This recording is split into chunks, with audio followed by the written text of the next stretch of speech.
Selamat datang di podcast obrolan seputar pelabuhan. Bersama saya Adik Kurnia, saya akan mengajak narasumber saya bincang-bincang baik, santai maupun serius nih. Nah, bincang-bincang saya nih sama narasumber yang tentunya mengerti banget tentang pelabuhan di Pelindo. Nah, penasaran narasumber kita pertama siapa? Nah, narasumber pertama kita nih spesial banget nih, karena beliau adalah orang yang sangat memiliki banyak pengalaman di Pelindo tentunya.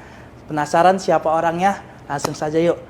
Kita sambut Direktur SDM PT Pelindo Multiterminal, Bapak Edi Prianto. Selamat datang Pak Edi, gimana kabarnya Pak? Semangat pagi. Semangat pagi. Nah, Pak Edi ini merupakan seorang Direktur SDM PT Pelindo Multiterminal. Nah, beliau ini kita tentunya udah pada tahu ya Pak Edi ini siapa. Tapi Pak Edi, nanti kita mau ngajak bincang-bincang santai nih Pak Edi. Iya, santai, boleh. Nah, bincang-bincang kita nih kita bagi 3 sesi nih Pak. Ya. Yang pertama itu sesinya kita tanya-tanya santai. Ya. Yang kedua nanti kita agak-agak serius dikit Pak. Dari santai ke serius. Iya. Ya. Nah yang terakhir itu kita ada game bareng tuh Pak. Oke, nanti menarik Bapak, ini. saya kasih game, nah Bapak harus ngikutin gamenya. Ya.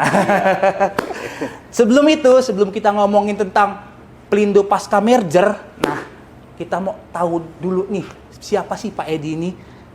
Tentu udah banyak yang tahu Pak Edi siapa. Cuman kita pengen kenal lebih dekat lagi nih, lebih dalam sama Pak Edi. Pasti semua pada kepo kan, gimana keseharian Pak Edi. Nah, Pak Edi, mungkin bisa diceritain nih Pak, Bapak ini berasal dari mana, dari daerah mana, kemudian Bapak dulu kecilnya di mana, terus kok bisa di Pelindo tuh gimana perjalanannya Pak? Mungkin Bapak bisa cerita sedikit nih sama kawan-kawan nih Pak. Ya, terima kasih. Jadi kalau saya asli dari kampung gitu ya. Asli dari kampung, saya tinggal di sebuah pedesaan gitu ya, yang itu adalah merupakan penghasil beras, namanya Rojo Lele. Itu terkenal pada waktu itu.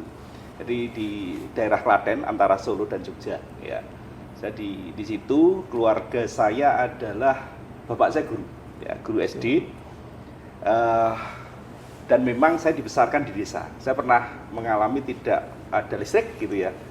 Jadi dalam perjalanannya adalah sebenarnya waktu itu karena saya keseharian adalah ke sawah, membantu bapak saya ke sawah. Ya. Karena zaman dulu itu guru itu nggak cukup untuk menghidupi keluarga, sehingga ngerjakan sawah, sewa sawah mengerjakan. Dan saya tiap pagi habis subuh saya pasti ikut bapak saya ke sawah dan saya bantu. Sehingga waktu itu adalah timbul sebuah niat, cita-cita bahwa saya ingin menjadi insinyur pertanian.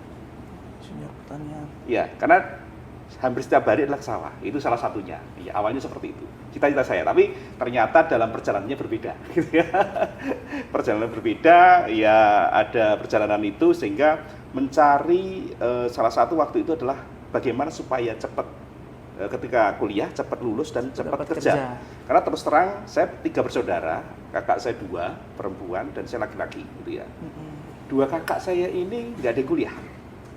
Jadi mereka hanya tamat lulusan SLTA. Dan sama orang tua saya memang disekolahkan adalah khusus untuk sekolah pendidikan guru. Karena dia SPG dulu. Memang sudah siapin buat guru ya Iya, Pak? untuk guru. Hanya memang saya yang agak melenceng gitu. Dan saya yang bisa sekolah sendiri, bisa kuliah sendiri. Gitu ya. 2 kakak saya tidak kuliah. Ya, itu yang saya syukuri sehingga waktu itu adalah saya nyari sekolah yang kira-kira saya bisa segera kerja. Ya, saya ambil waktu itu adalah di diploma. Jadi waktu itu mengikuti tes perguruan tinggi, gitu ya. Meskipun memang awalnya saya diterima di salah satu sekolah tinggi ilmu administrasi negara, gitu ya. Cuman memang karena itu harus saya bergerak ya ke Jakarta, biayanya juga cukup mahal lumayan, ya, meskipun itu free, gratis ya sekolahnya, tapi kan perlu biaya hidup. Waktu itu akhirnya saya mengambil lokasi sekolah yang dekat dengan kampung saya gitu ya, jadi nggak terlalu jauh. Nah itu ceritanya, sehingga saat itu akhirnya saya lulus ya, belum wisuda, alhamdulillah sudah dapat pekerjaan waktu itu. Nah itu mulanya gitu ya. Dan bagaimana di Pelindo kan gitu ceritanya. Jadi saya Pelindo sendiri saya nggak tahu itu Pelindo itu apa. Jadi Pelindo itu apa saya nggak tahu. Cuman memang itulah jalan hidup yang akhirnya membawa ke Pelindo gitu ya. Masuk di Pelindo, saya sendiri nggak tahu Pelindo itu apa. Berarti pekerjaan pertama Pelindo ya Pak? Ya, saya pernah sebelum di Pelindo ada gitu ya, di tempat yang lain gitu ya. Cuman memang saya pengen mencari sebuah tantangan bahwa pekerjaan itu tidak hanya sekedar saya dapat gaji berapa, tapi pekerjaan yang mampu memberikan pengembangan pada diri saya. Ini saya buktikan ketika di Pelindo, saya masuk Pelindo tahun 99. Ya. Kemudian tahun 2022, saya pernah mendapatkan tawaran untuk bekerja di sebuah perusahaan, ya, dengan gaji yang lebih tinggi, dengan sebuah fasilitas lebih bagus. Cuman mempertimbangkan, gitu ya, bahwa di Pelindo ternyata pengembangan kompetensi lebih bagus dibandingkan di tempat yang lain. Kalau saya ngejar gaji, berarti saya akan pilih perusahaan itu. Dan ternyata pilihan saya nggak salah. Artinya di Pelindo ini sebenarnya bagi para pekerja, para pegawai, kesempatannya luas untuk berkembang. Banget. Nah, inilah yang menjadi menarik bagi saya. Ya, sehingga saya berlanjut melakukan karir di Pelindo. Oh, jadi gitu ya guys, luar biasa perjalanan hidup seorang Pak Edi ini dari dulunya ngikut orang tuanya di sawah, di Klaten gitu Pak. Ya. Nah, di Klaten beliau memiliki cita-cita pengen kuliah karena kakaknya beliau nggak kuliah, hanya tamatan SMA. Cuman Pak Edi ini ya, itu adalah salah satu ya, cara ya. Kenapa harus kuliah? Supaya bisa merubah hidup kita. Kalau nggak kuliah mungkin belum tentu. Iya. Kalau tidak merantau belum tentu. Nah, ini salah satunya. Jadi harus berani untuk mencari tantangan baru, ya, mencari pengalaman baru, dan harus berani untuk merantau. Nah, sama juga dengan teman-teman sekalian, Pelindo adalah menjadi satu seluruh Indonesia. Kita harus berani tadi untuk mengubah kompetensi kita harus berani menghadapi tantangan baru. Dimanapun ditugaskan harus siap. Ya, ini adalah bagian dari pengembangan kompetensi. Berarti sama-sama anak rantau nih. Kebetulan saya juga perantauan di sini Pak. Iya. Sama anak rantau. Jadi tetap semangat aja buat kawan-kawan semua ya. Kayak Pak Edi tuh nggak ada yang tahu beliau sampai sekarang sampai di top leader ya Pak. Dulu saya tidak pernah punya cita-cita, keinginan atau apapun itu, tapi memang itulah yang membawa adalah memang perjalanan hidup ya, kita nggak pernah tahu, tapi yang penting adalah kita menjalani saja. Semua sudah digariskan, kita hanya berusaha ya, tapi semuanya sudah ada yang ngatur. Jadi kita nggak harus ngejar pun ya, kita mungkin ngejar mungkin nggak akan tercapai, kita juga nggak ngejar pun bisa jadi kita akan didatangi sendiri. Itulah namanya rezeki. Jadi semua bisa sesuai dengan apa yang sudah digariskan di atas. Kita hanya berusaha saja. Kita hanya menjalankan yang terbaik ya Pak, intinya Pak. Nah, gimana? Udah tahu kan keseharian masa kecil Pak Edi sampai sekarang. Ada satu pertanyaan penting nih Pak. Bapak dulu SMA nih ekskulnya ngambil ekstrakurikuler apa nih Pak? Iya. Saya dulu ambil pramuka. Pramuka ya Karena Pak? suka bertualang. Suka bertualang. Mungkin itu juga yang buat Bapak sampai sekarang ya Pak, pramuka dilatih disiplin ya Pak kalau pramuka. Saya sudah gitu, SMP ikut pramuka. Saya SMP pramuka. Kemudian SMA masih ngikuti. Kuliah saya sempat ngikuti kegiatan kepecintaan alam, tapi saya lebih banyak kepada organisasi kemahasiswaan waktu itu. Jadi lebih banyak memang saya belajar untuk berorganisasi, interaksi, karena memang saya pengen berharap dapat pengalaman baru gitu ya, di luar gitu ya. Karena kuliah itu saya nggak jaminan bahwa kuliah itu bisa menjamin kemampuan saya nanti akan lebih baik. Ya. Kuliah itu kalau boleh mencontohkan adalah hanya 10%. 10% saja. 90% harus kita cari di luar. Gitu. Tapi tetap penting kuliah ya Pak. Betul, ya, Pak. tetap harus ya. Harus, tapi ya. tidak cukup hanya kuliah saja. Betul ya. 90% harus cari di luar dengan organisasi, dengan berinteraksi, terjun ke masyarakat, itu adalah bagian dari kita mendapatkan lebih banyak dibandingkan di bangku kuliah. Betul Pak. Ini Pak menarik nih Pak dari Bapak bilang tadi kalau kita harus ikut organisasi. Nah buat yang belum tahu nih Pak Edi ini rupanya pernah selain aktif di Pelindo di sela-sela kesibukannya beliau ini aktif loh di organisasi atau kegiatan di luar Pelindo. Nah, saya pernah ngepoin Bapak nih beliau ini bikin suatu istilahnya gerakan ya buat kampung edukasi sampah. Nah, di Sidoarjo ya Pak. Yeah. Nah, bisa nggak Bapak ceritain sama kawan-kawan apa sih tujuan Bapak membuat kampung edukasi sampah itu Pak? Iya. Jadi sebenarnya itu berawal dari ketika saya ditunjuk warga sebagai ketua RT. Zaman saat ini untuk ditunjuk menjadi ketua RT itu kebanyakan adalah menghindar. Karena pekerjaan itu merepotkan. Merepotkan, banyak problem, dan yang dihadapi adalah banyak masalah gitu ya di masyarakat. Waktu itu adalah saya dipilih secara aklamasi ya, oleh warga, saya jadi ketua RT. Nah, waktu itu memang saya pengen memang mendedikasikan untuk lingkungan tempat tinggal saya. Karena memang sebelumnya saya pernah mendampingi di beberapa kampung ya untuk melakukan sebuah gerakan perubahan. Perubahan yang masif atas perubahan yang kurang bagus menjadi bagus ya. Dan alhamdulillah itu berhasil. Nah, ketika saya menjadi ketua RT, maka saya terpanggil untuk tempat lain saya bantu ya. Dan itu bisa berhasil. Kenapa tidak untuk lingkungan saya? Dan saya sebagai ketua RT, saya punya kekuatan. Karena saya sebagai di situ adalah leader. Artinya merubah itu kalau dari leadernya bisa bercontoh, maka perlu cepat. Waktu itu saya langsung sampaikan kepada warga. Kira-kira sependapat nggak kalau kita buat ya, lingkungan kita nyaman, lingkungan kita bisa dimanfaatkan oleh anak-anak kita. Anak-anak kita menjadi kerasan di rumah, mereka bisa bermain di sekitar kita.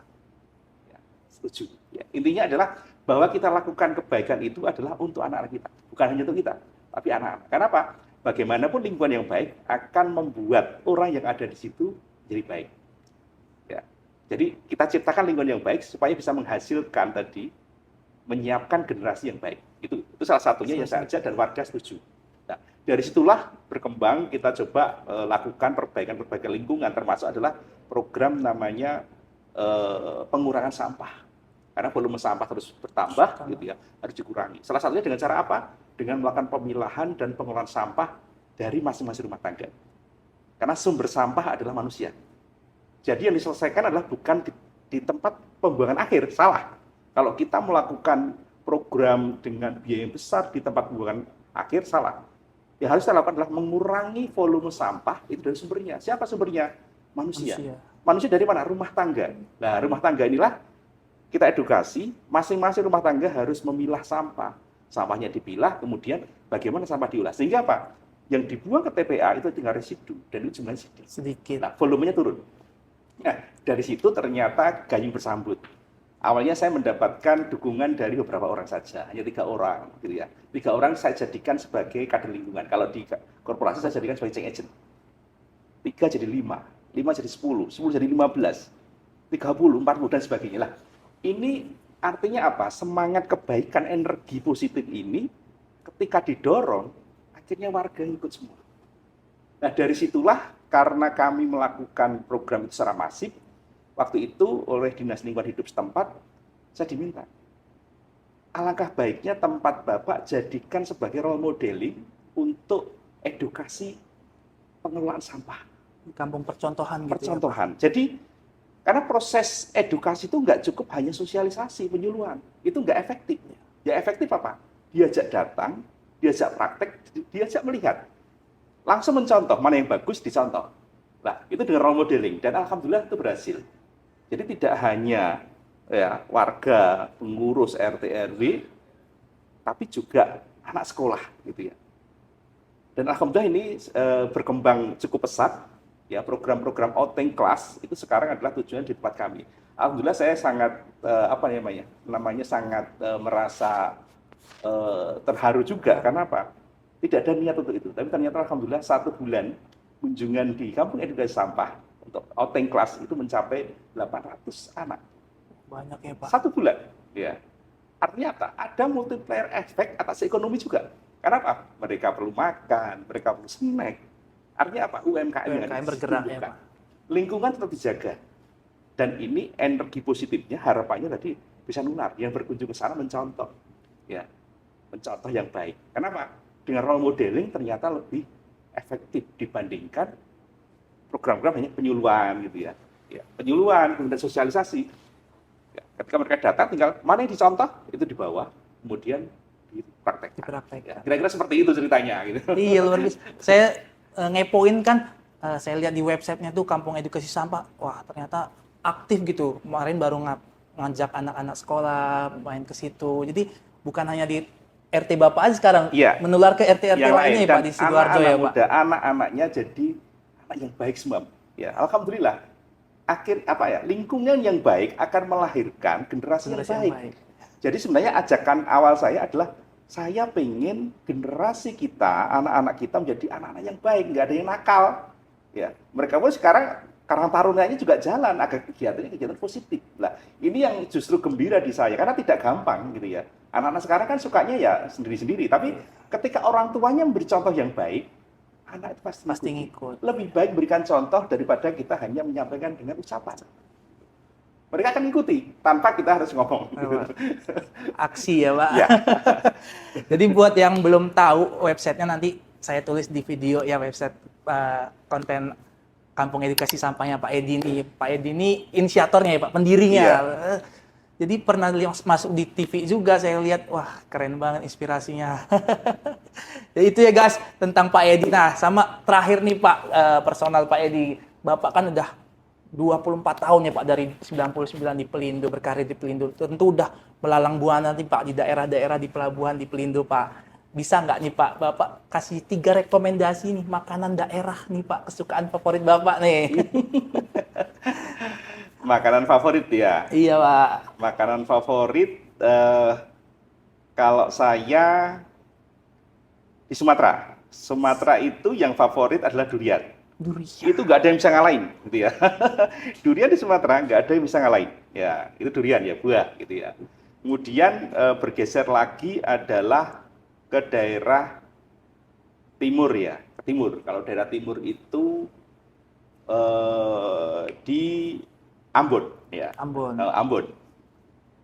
Sana yang tidak bisa ngalahin adalah nasi kuning.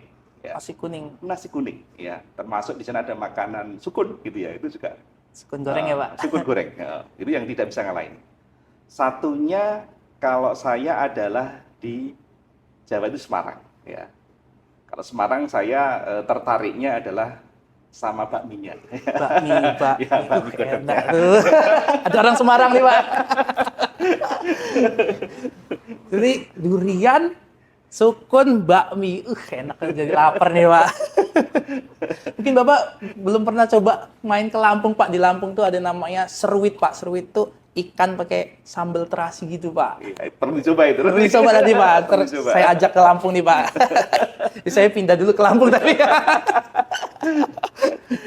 Oke, itulah dari Pak Edi. Nanti kita ini Pak, tadi kita kan udah bincang-bincang nih, bincang santai dan semua udah tahu nih tentang personalnya Pak Edi. Nah, kita mau agak serius sedikit ya, nih Pak. ya. Ngomongin masa ngomong santai nggak ada seriusnya. Nah, Ya. kita kan pelabuhan nih. Kita harus ngomongin tentang pelabuhan dong, Pelindo nih Pak. Nah, ini nih Pak. Pelindo ini kan udah pasca merger ini udah 2 tahun ya Pak. Tentu banyak perubahan-perubahan yang udah dilakuin sama Pelindo. Nah, Pelindo ini udah bertransformasi nih Pak. Ada 6 pilar transformasi, itu salah satunya ada di peralatan, SDM, proses bisnis, HSSE, dan infrastruktur sama teknologi ya Pak. Nah, dari 6 pilar transformasi itu Pak, SPMT nih Pak khususnya, tempat kita kerja nih Pak, ya nanti ke depannya itu mau bakal yang di highlight tuh yang mana Pak, yang mau difokuskan atau tetap difokuskan di 6 pilar transformasi tadi Pak? Ya, 6 pilar itu adalah hal yang penting semua. Itulah satu kesatuan, tidak bisa dipisahkan. 6 pilar itu tidak ada yang satu lebih penting enggak, tapi semuanya penting. Yang perlu diingat adalah bahwa salah satu transformasi adalah sebuah kebutuhan kita. Ya, khususnya generasi muda, bahwa Pelindo ini butuh berubah. Kenapa? Ancaman ke depan tidak mudah. Bisnis Pelindo banyak dipengaruhi oleh kebijakan Pemerintah. Ya, kebijakan ataupun peraturan yang dibuat oleh pemerintah. Ya. Tentunya bukan berarti kita terus menjadi tidak semangat. Justru itulah kesempatan kita sebenarnya lebih maju lagi. Makanya salah satu transformasi tadi adalah bagaimana kita mengadaptasikan dengan disruption, ya, dengan perubahan yang saat ini terjadi. Artinya transformasi itu adalah menjadi sebuah hal yang mutlak dilakukan. Tentunya transformasi apakah cukup? Tidak. Transformasi harus konsisten dilakukan. Yang kedua adalah harus terus dilakukan perbaikan berkelanjutan. Ya, jadi perbaikan berkelanjutan itu untuk apa? Agar kita terus mengadaptasikan tadi. Jadi jangan berpuas diri kita sudah bagus, ya. Tapi harus terus dilakukan perbaikan. Makanya kita harus bertransformasi. Kenapa? Kalau tidak bertransformasi, maka sama saja kita akan bunuh diri. Kalau kita tidak transformasi, maka kita akan seperti halnya kita akan mati bunuh diri. Ya.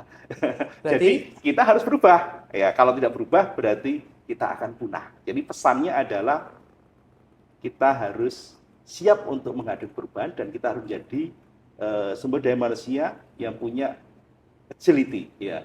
Kita punya ketangkasan untuk mampu beradaptasi dan kecepatan untuk melakukan perubahan. Jadi intinya kita tetap bertransformasi di 6 pilar itu Pak, nggak ada yang difokuskan karena nggak bisa dipisahkan ya gitu ya. Satu kesatuan yang menyatu ya. Nah sama ini Pak, kan Pelindo ini pasca merger tentu banyak tantangan nih Pak, tantangan yang Bapak sebagai leader yang dihadapi tentunya Pak, kita SPMT nih Pak, boleh tahu nggak Pak, tantangan apa nih Pak yang menurut Bapak paling berasa nih yang challenging banget gitu buat Pelindo selama pasca merger nih Pak? Ya, sebenarnya yang paling challenging-nya itu adalah ketika sebuah perubahan, membutuhkan sebuah perubahan, itu adalah di people sebenarnya. SDM ya Karena Pak? perubahan manusia itu tidak bisa instan. Ya. Setuju. Kalau bicara teknologi, injek selesai. Ya. Kalau bicara proses, ya, bisnis proses, penyederhanaan, sistem dan prosedur, itu bisa langsung segera dilakukan. Tapi merubah people itu perlu waktu. Ya. Makanya ketika dalam sebuah perubahan kita ada namanya manajemen perubahan, ada change management. Itu salah satunya agar proses perubahannya smooth. Nah, proses perubahan ini fokus pada people adalah perubahan pada perilaku. Nah, perilaku ini tidak bisa langsung berubah pada hari itu. Perlu waktu. Perlu keteladanan, ya. Perlu kebersamaan. Perlu adanya sebuah dorongan, ya. Perlu menciptakan lingkungan yang punya energi positif supaya bisa mendorong. Perlu namanya change agent. Perlu ada change champion gitu ya. Dan ini harus bergerak bareng. Ini adalah hal yang tidak mudah, apalagi setelah merger, tantangannya adalah silo mentality. Itu tidak mudah, mudah diucapkan, tapi sulit untuk dilakukan. Tapi bukan berarti tidak bisa, bisa. Ya, sepanjang adalah kita punya kemauan dan pasti itu bisa. Ya, pasti Pelindo akan bisa. Apalagi kita kan dari tiap daerah berbeda-beda ya Pak. Betul. Pasti budayanya beda-beda juga ya Pak itu. Kita harus lapang dada, ya. Kita lapang dada. Kita nggak boleh terus merasa kita kedaerahan, gitu ya.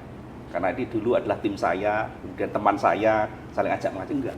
Ini adalah sama, kita keluarga besar. Kita harus menghilangkan lagi namanya dulu ada 1, 2, 3, sudah harus hilang.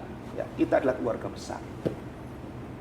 Itulah. Jadi kita tetap nggak ada perbedaan lagi karena kita sekarang udah menyatu dalam satu kesatuan Pelindo ya Pak. Betul ya. Nah jadi Pak, menurut Bapak nih, kan kita nih pegawai Pelindo nih Pak, nggak lepas dari namanya insan Pelindo nih, dari pegawai BUMN, nggak lepas dari namanya core value akhlak nih Pak. Ya. Menurut Bapak nilai akhlak yang mana sih Pak yang perlu kita perkuat lagi di kondisi seperti saat ini nih Pak? Ya.